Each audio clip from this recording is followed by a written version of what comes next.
He said, come saddle for me old middle white stem.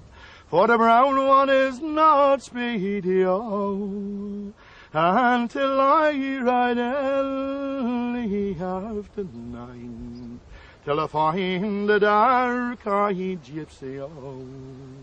If you can't take pain, real pain, I mean, you can't be a fighter.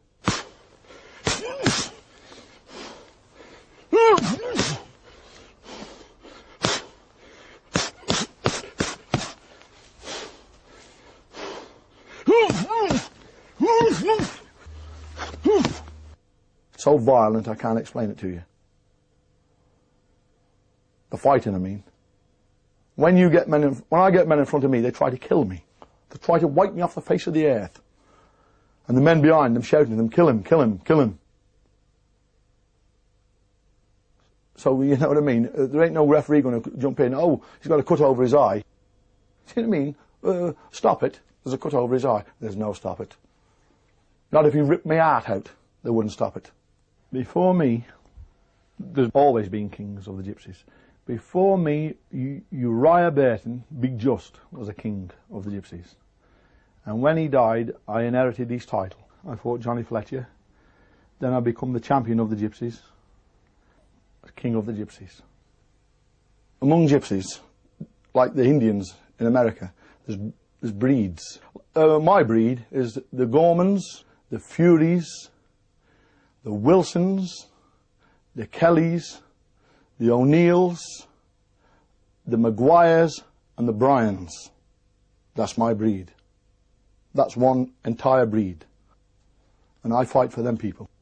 For the old men and the old women and the young women and the young men and the little children. For there came 3 gypsies singing at the horn.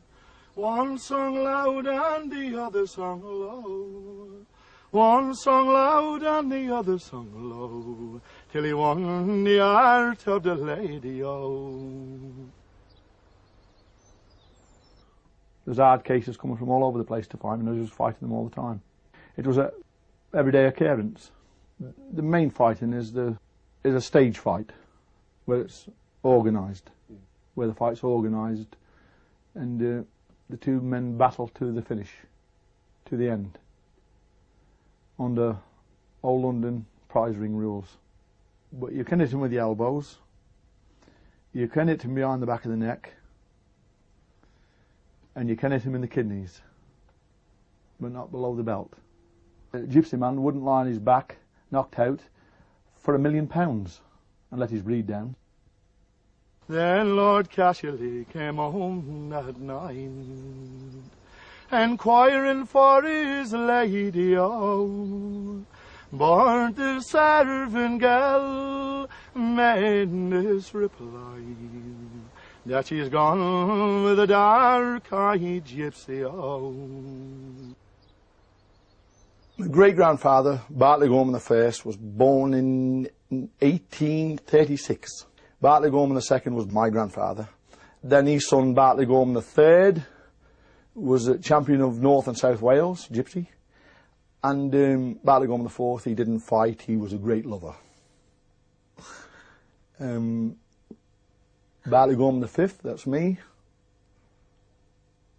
I'm the champion of the world. I started fighting when I was 10 years old, right up to now, and I'm 51. My dad, he took me to the gyms, and where I used to fight the big boys, and they used to hurt me so much I'd be crying. But during the time I was crying, I would still be fighting. I suppose really and truly that's the reason why I do fight, because of my father.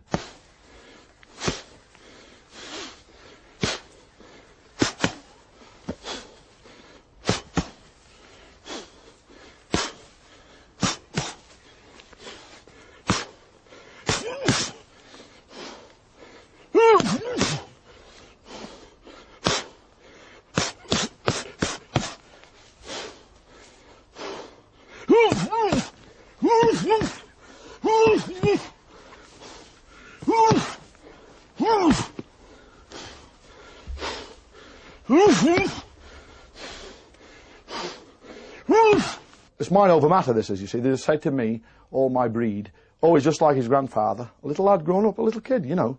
It was just like his grandfather. Look at his red hair. He's another Bartley Gorman. He'll be king of the gypsies, champion of them all. No one will beat him. Do you know what I mean? It's totally in my mind. See, you can't be a fighter if you're afraid of anyone. Forget about it. You've got to be in it to know what it's like. Yeah, I was in my prime, about 31, 32, and 75. This so-called champion of theirs moved forward, stripped off.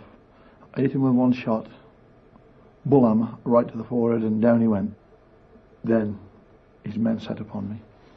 And I tried to get to the car, when there was 10 or 12 men hanging on to me, and I tried to put an iron bar down my throat. I wrung my teeth out here, and they got the iron bar in my throat, right down, and it broke my throat really. You can hear it. Yeah, it broke my Adam's apple. I kicked out, and I was kicking out, and they grabbed my leg, and as they grabbed my leg, they went up the side of us, straight up into my leg, and started sawing it off. My dad tried to keep it away from us, to hide it from us, but we knew some things were going on, but he tried to protect us. How do you see things going for your dad? You know, now he's getting on. I mean, he can still fight, but I mean, he can't go on fighting forever. What would you... I think my dad just wants a peaceful life, but there's always people trying to come up to have a go. And they haven't been around for the last 30 years. They've just waited until they got a bit older. There'll always be somebody to try and have a go. We're a fighting breed, a fighting family. And what about your son? No, I don't have anything to do with this business. No, it's too violent.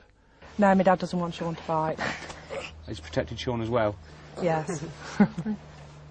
He can fight, but he doesn't. He just tries to have a peaceful life as well, Sean does, because he's got a little son, Nathan, to look after. Yeah. And I think he wants to protect him from it as well, because he's the grandson, isn't he? He said, haven't I given you houses and land? And haven't I give you gold so free? And it's haven't I give you two lovely babes to maintain the heart of me lady, oh.